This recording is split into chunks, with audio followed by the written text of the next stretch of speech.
Let's get started.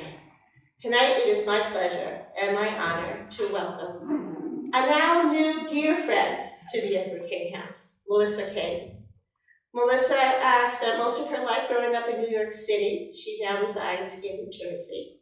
She and I met way back in 2018 when she came to visit the island, and she is a regular visitor to Aquidneck Island and to Newport to stay connected to her family roots and to really become a part of that history and the legacy that the King family has left to Aquidneck Island and the city of Newport specifically.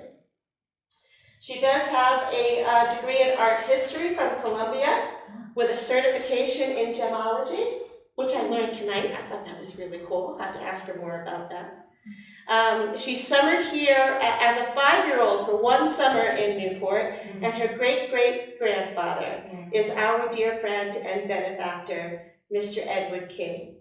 So with no further ado, it is my honor to introduce you all to Melissa King.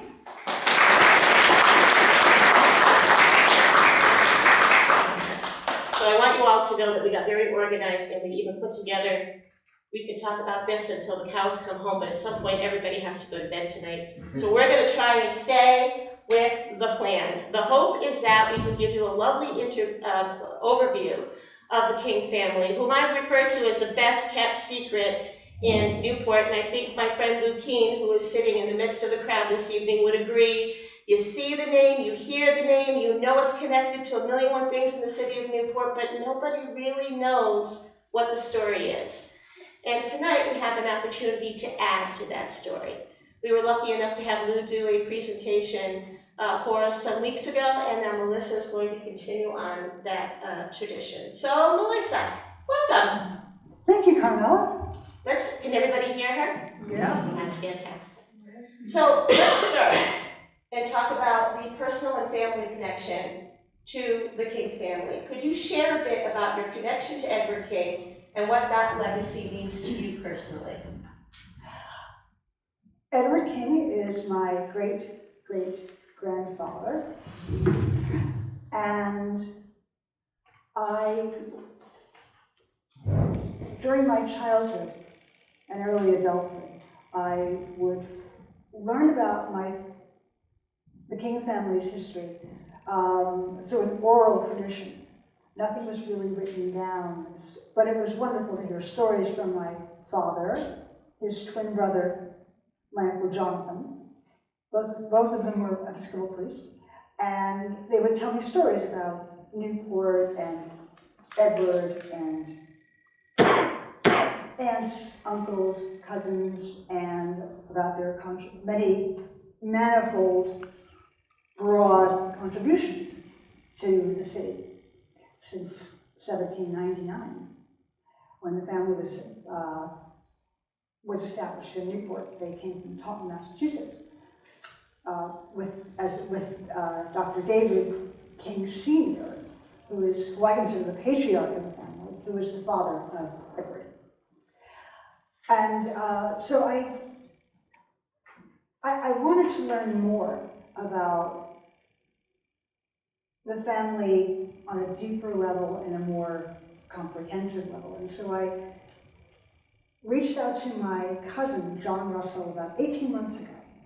And he was a font of information about the family going back to Dr. David King Sr. And that's when I really caught the bug for the family's philanthropic, humanitarian, and architectural legacy in the city of Newport. So he sent me at least a dozen books on the family and on Newport, and he told me fascinating insights into the family history. And so I've been a detective on genealogy and everything that's associated with it ever since. And I'm very grateful and proud and thrilled to be here tonight.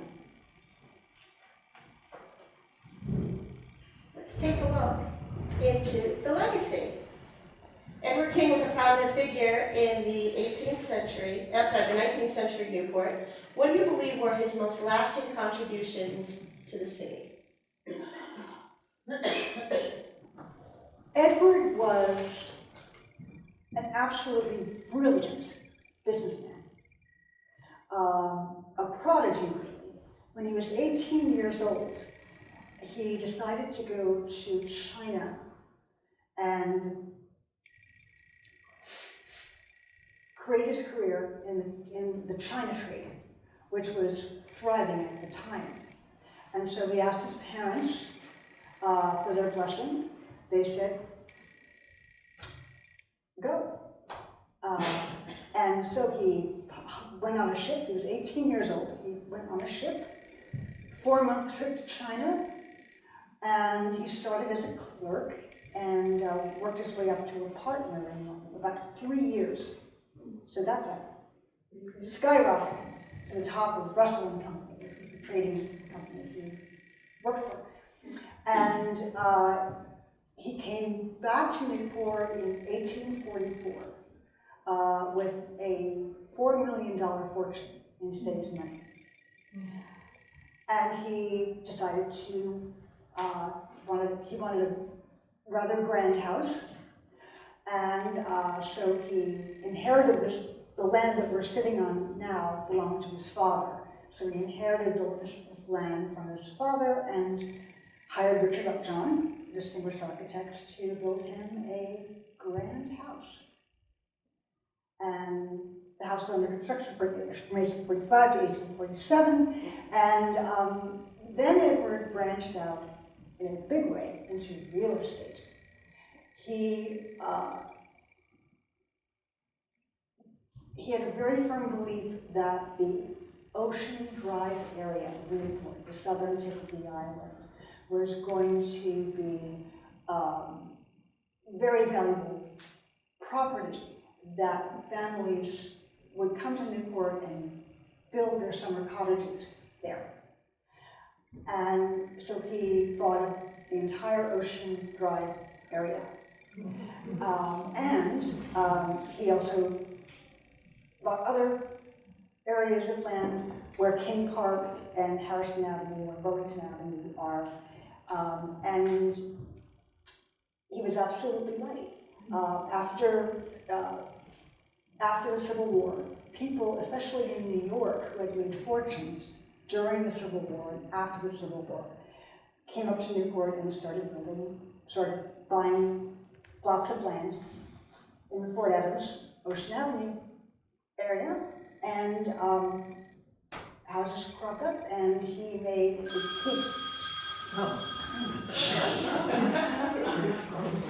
Didn't I ask you all to turn off your cell phones?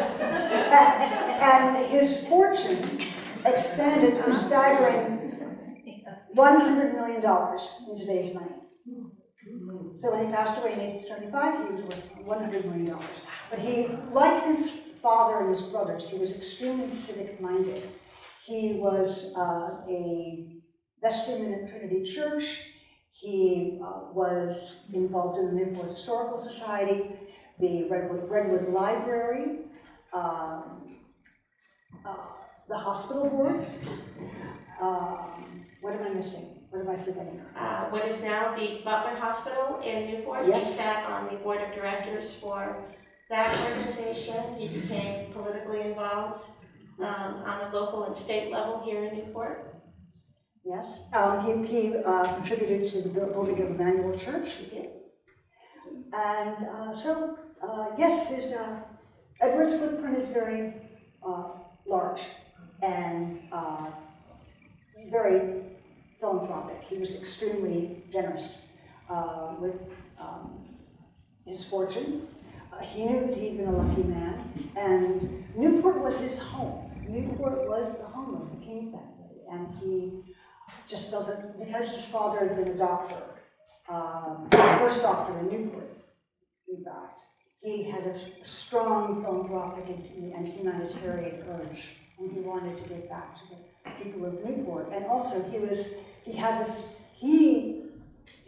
turned Newport into the resort town that it is today. Let's talk a little bit more about that, Melissa. And let's start with the father figure. with David Sr. And tell us a little bit about, beyond Edward himself, have other members of the King family played a notable role in Newport's development or civic life? And I think that's a great opportunity to talk a little bit about David and other members of the family. Yes, so Dr. David King Sr. Moved from Taunton, Massachusetts to Newport in 1799. He was the first doctor in Newport, and while he was being trained in Massachusetts, he was told that if he came to Newport, he would immediately have 20 patients as soon as he arrived. 20 patients. And so he came here, and the most famous medical act he performed was he provided a smallpox vaccine in the early 1800s. And smallpox, as we all know, is a deadly disease, very contagious. But he knew that it was very important to get as many Newporters and people on Quinnipiac Island inoculated. And so that was a very important milestone in his career. And he was deeply involved in Trinity Church. He was also involved in Redwood Library, was involved in the Rhode Island Medical Society, and a very important man. If I could add on to that a little bit, Newport is always known for its firsts. We like to be first in everything.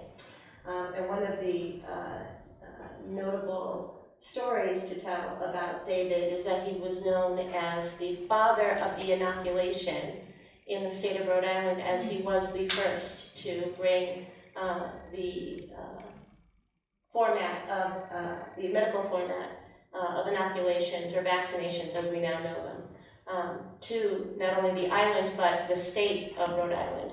So it was very fitting that Melissa and I met in 2018, but by 2020 COVID had hit, and it was very fitting that we became the center of the vaccination world for the city of Newport and parts of Quinnipiac Island. That testing was happening here, vaccinations were happening here, and with our leadership. So that was one of those stories that from time to time I'll say to Melissa, I think he'd be very proud of us today, based on that legacy. Indeed, he would be. He would be, indeed. Let's see, how has the King family's presence in Newport evolved over the generations? It started with Dr. David Sr. Establishing his medical practice in Newport. And then he had 5 children. And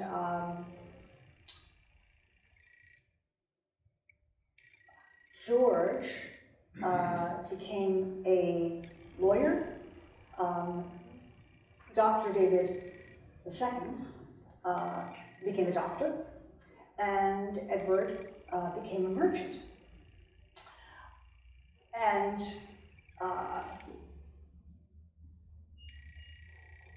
also Edward, the youngest child was William Henry King, who was the first member of the King family to own Kingscote. And he followed his brother Edward to China and became a partner at Russell & Company and made an enormous fortune of his own.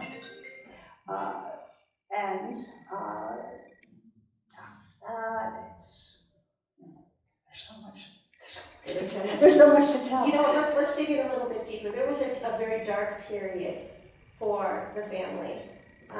Talk a little bit about Mary and her story and what happened with the family. That this is the story that I don't think anyone ever talks about.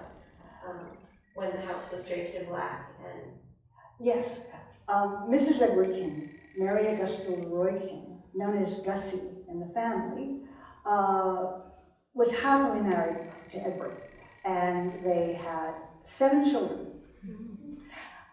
In 1875, Edward passed away of a stroke, so she became a widow. But in 1878, 3 years later, her two eldest children died. They passed away in a span of 5 months. And that crushed Gussie. And she became very protective of her remaining 5 children. And my grandfather, in his papers about his memories of his grandmother and his aunts and uncles, is that he remembers coming to this house. He called this house Bowery Street. And he said, every time I went to Bowery Street as a child and a young adult, everyone in the house was dressed in black. His grandmother was always dressed in black. There was black bunting. There were black veils over the windows. It was a very sad vibe throughout the house. And unfortunately, she lost 3 more children in her lifetime. She lost my great-grandfather, Leroy King, in 1895. She lost her youngest child, Alexander Mercer King, when he was a teenager. And she also lost her daughter, Mary Leroy King, in 1904, a year before Gussie died. So there's a 30-year, like between 1845 and 1875, it was a happy family with Edward, Gussie, and 7 children. And then from 1875 to 1905, this is a series of losses. And the impact it had on Gussie and her children and her grandchildren was profound. Let's talk a little bit about the Edward King House and Kingscote. Starting with the Edward King House itself, we've grown so accustomed to this building that we sometimes take it for granted. But it's a well-known landmark today. What can you tell us about its original purpose and how it reflects your ancestors' visions and values? And kind of picking up where you left off on the story that you just told us regarding Gussie and the family as well. When it came time for the family to let go of the building, tell us the story of how it eventually got into the hands of us crazy people here at the senior center. Once Edward returned to Newport with his China trade fortune, he wanted to have a grand house. And so he hired Richard Upjohn in 1845 to build this house. It was finished in 1847. Edward and Gussie married in 1849. And this house was the grandest home in Newport until 1852 when William Wetmore built Chateau-sur-Mer. And in 1912, my Uncle George King donated this house to the city. And its first role was as a public library, and then it became a senior center in 1969. And it has historic landmark status, thank heaven. So no one can take a bulldozer to this house. And he would be overjoyed that the house has been serving the people of Newport and Quidneck Island for all these years. The house on the right is, of course, Kingscote, which is right behind us. That house was also built by Richard Upjohn, but it was not commissioned by the King family. It was originally owned by a gentleman from Georgia. And when the Civil War broke out, he left Newport and stayed in Georgia permanently and never came back north. He was very bitter about the war. But in 1864, Edward's brother William Henry, the other China trade merchant, bought the house. But he was starting to show signs of mental illness when he was in China. And his brothers were very concerned about him because he was showing signs of paranoid delusions and even acts of violence. And he was also an alcoholic. But of course, in the 19th century, it wasn't known that alcoholism can trigger mental illness. And so he only lived in the house from 1864 to 1866. And in 1866, he had a major mental collapse, and the family had to confine him to a hospital here in Rhode Island. But they did not forget him. They loved William Henry. He was known as Henry in the family. They would send him music boxes, cigars, flowers. They even had a beautiful carriage built for him so he could be taken out on drives in good weather. But he was, unfortunately, he never recovered, and he passed away in 1897.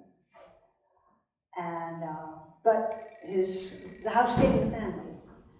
His nephew, David King Jr., son of the second Dr. David King, married Ella Reeves, and Ella fell passionately in love with Kingscote. And they moved in, and in 1881, as entertaining in Newport became more elaborate and more lavish, Ella wanted to entertain on a grander scale, but she decided that the dining room that Upjohn designed was inadequate for her vision.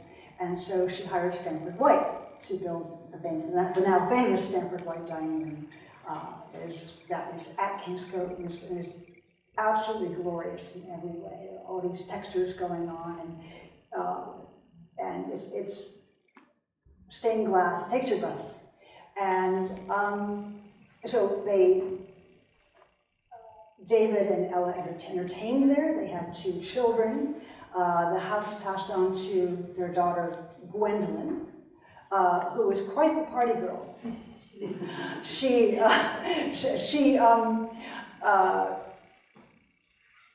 would go to Europe, and she would go to the house of Frederick Worth, who was like the Chanel of his day, and she wouldn't just buy a few ball gowns. She would buy the entire collection for that year. So the entire collection for 1904. She would buy it all, and she actually built an extension to her closet to house all of these dresses and her extensive jewelry collection. And they entertained there on a grand scale. And if you know the dining room, you know there's this beautiful mahogany paneling with elaborate spindles, but that paneling is removable. Stanford White made sure that the paneling was removable so that the dining room could be a ballroom. And that's where Gwendolyn had her coming out ball, debutante ball.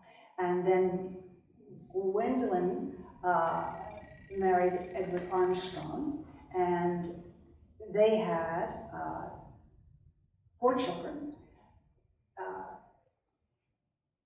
No, I'm sorry, excuse me. Gwendolyn married into the Reeves family. I can't remember the names, I can't remember her husband's name. And she also enjoyed entertaining and loved the house. And my cousins knew her. She, in 1972, she left Kingscote and all of its furnishings to the Preservation Society of Newport County. So, to the best of my knowledge, Kingscote is the only house in Newport that has all its original furnishings intact, which makes it very special.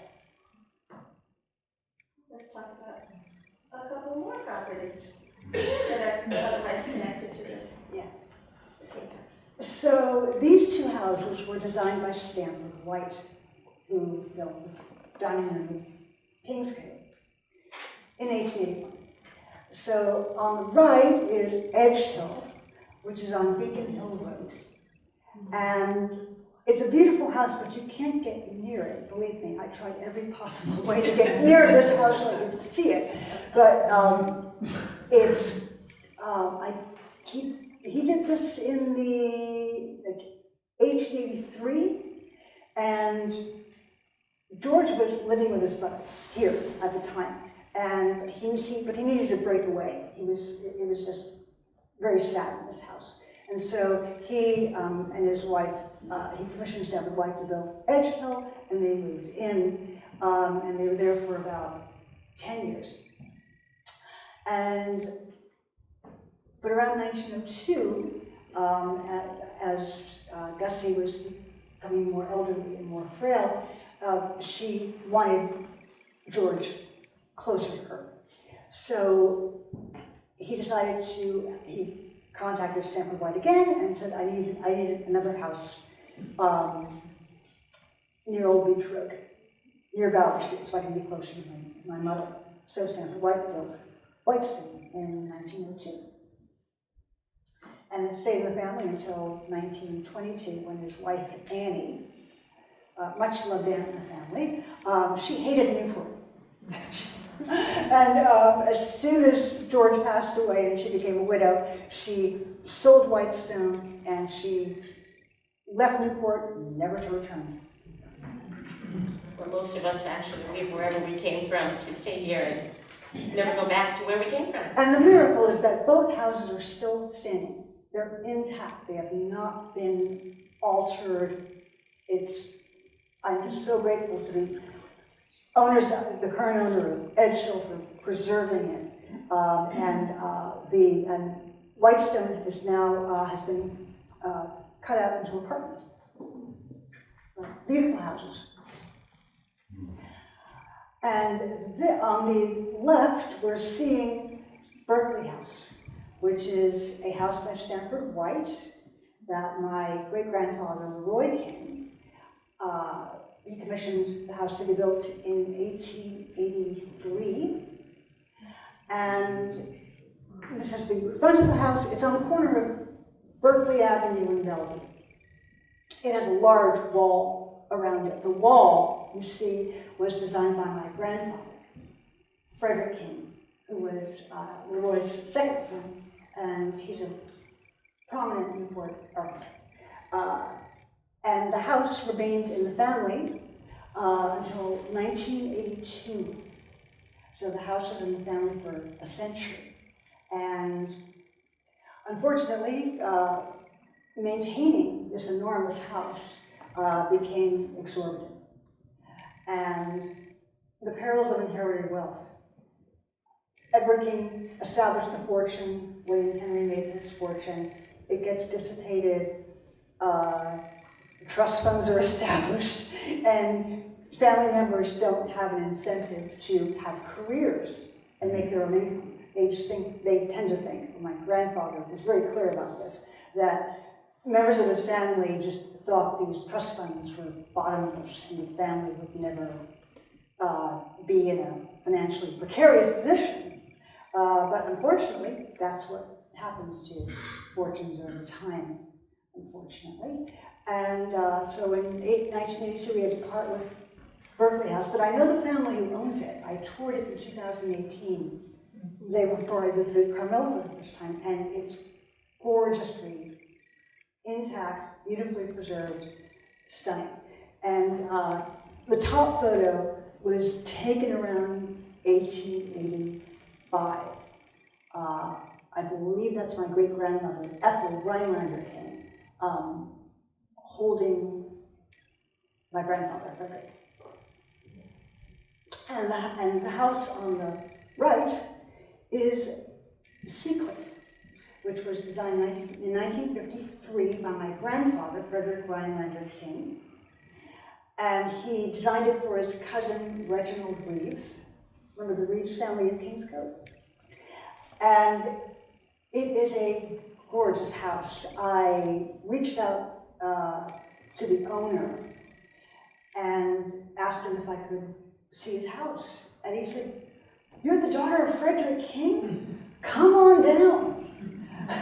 So I drove, and if you know this house, it's south of Rosecliff and north of the Astor Mansion. But if you drive by it or walk by it, you can't see the house from the street. And that's because my grandfather designed a sunken driveway. My grandfather, the first thing my grandfather thought of when he was designing a house for a client was making sure that there was maximum privacy for his client. And Seacliff is a perfect example of that. The sunken driveway, you can't see the house from the street for a reason. And it's very much his style. My grandfather was a Francophile, so you can see it's like the mansard roof, the round windows. It's a very French house, and he loved working in brick. He worked mostly in brick, and behind the house is a sweeping lawn that goes all the way down to the cliff walk. And a little accent to the house is that you may have walked down the cliff walk and seen a squat greenhouse right on the cliffs. That was Gertrude Vanderbilt Whitney's art studio. She would work there and invite friends like George O'Keeffe there. And I don't know how, but the studio got attached to the Seacliff property. So I got a chance to see, not only I got a tour of the interior of the house, which is gorgeous, and I got a tour of the art studio, which was, and I hope still is, a guest house. Very adorable, with amazing breakers hitting the house. There's a little walkway, and when the waves hit the rocks beneath it, there's a spray comes up. So I got hit by spray when I was on the balcony. That was a big thrill. My grandfather built 3 estates in Newport, and I think Seacliff, which he built in 1953, is his masterpiece. And I hope Larry Ellison doesn't tear it down. I pray every day he doesn't do that. Let's go back to Edward for a moment. Melissa, can you describe to us what the days were like here at the end of the King family's tenure in living here as a home? What year was it when they knew that it was going to be time to do something different and move in a more philanthropic direction? Well, as I said earlier, between 1875 and 1905, the house was very sad. It was a house of mourning, as my grandfather described it. And so Gussie passed away in 1905, and her sole surviving son, George,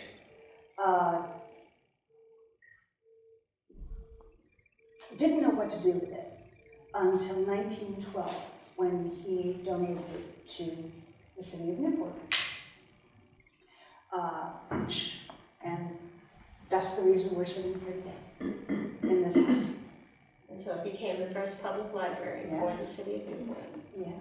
And some years went on as it continued to grow as a library. It outgrew itself as a library. And in the late 1960s, there had to be a new plan for the library. And to this day, I still hear folks calling the library at the bottom of the hill the new library.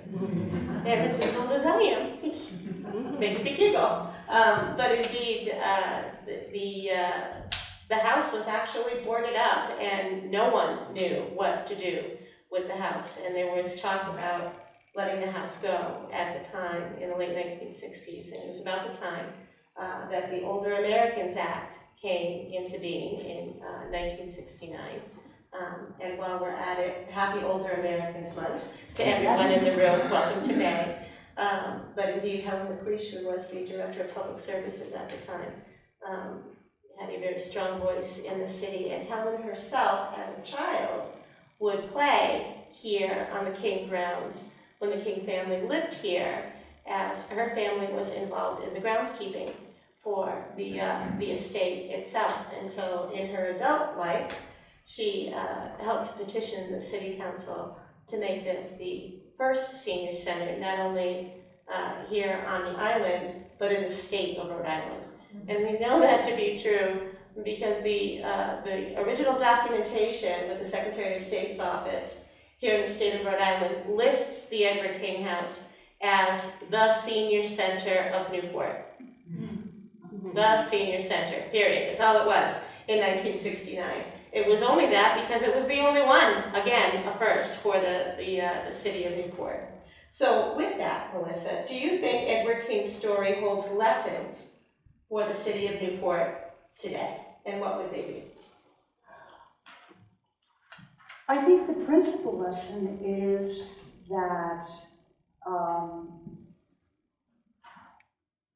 the work you've done in your life doesn't die when you die. There are memories of Edward King all over the city. And also, he contributed so much to the city in terms of his working with the Redwood Library. There's so many things he did, it's almost hard to keep them all in my head.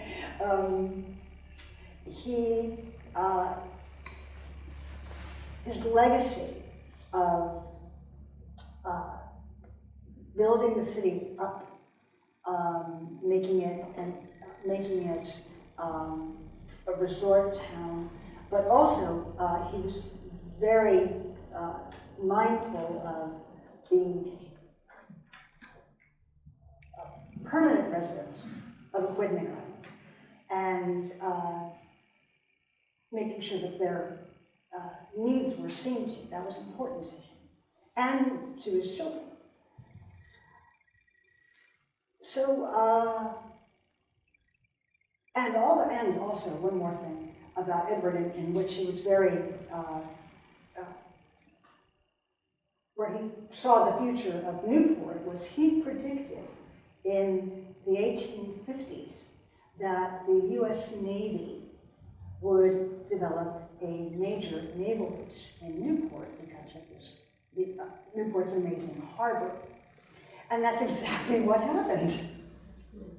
And it remained, the U.S. Navy was a driving force behind another layer of prosperity for the town. If only he had extended that prediction to let us know that they would also be leaving at some point. Thanks to Richard Milhouse Nixon. Yeah. Nixon was not happy when Rhode Island voted for John Kennedy and then voted for McGovern. And Nixon being Nixon, he wanted to get some revenge, and so he snatched the Navy from Newport and moved it down to Newport News, Virginia. Are there any ways that you'd like to see the King family history shared with younger generations or the public? Oh,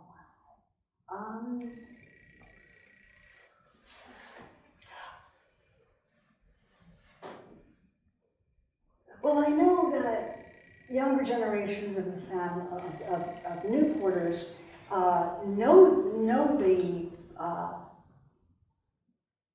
know and use the landmarks established by my family. Edward's two surviving children, Edith and George, donated the land for King Park. And also my Edward's brother David was a co-founder of Truro Park. And they're thriving and being enjoyed all year round. Exactly. And how about the Ocean Drive? Tell us about that. I mean, Ocean Drive was, I didn't know this until like last week. I found out that Frederick Law Olmsted, the designer of Central Park in New York City, designed Ocean Drive.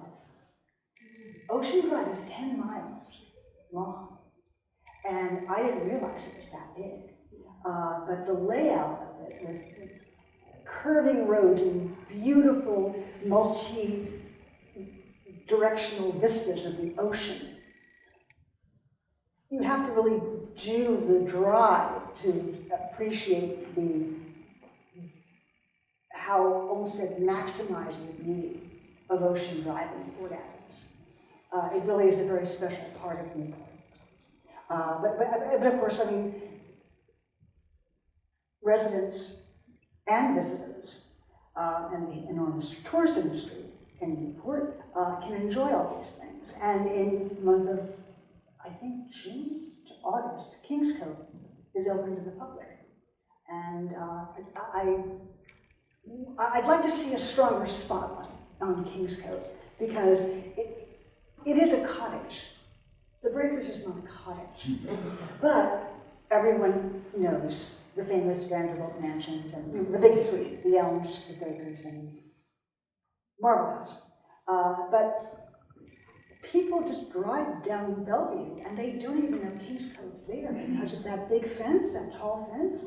And I would just like more people to know about the house and know that it's open and that it's virtually intact.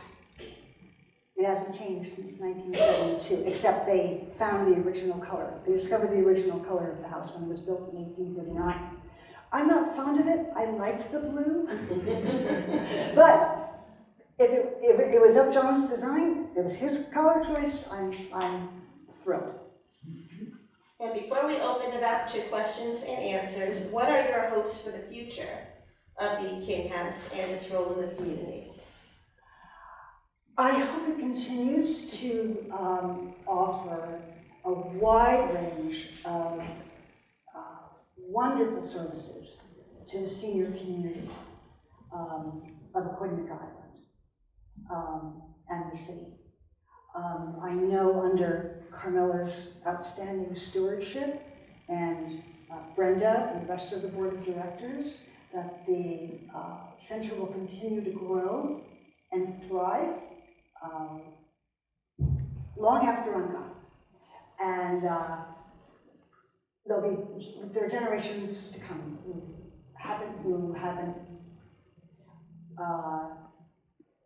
don't know this house, but will get to know it through the programs offered here. And that makes me very happy.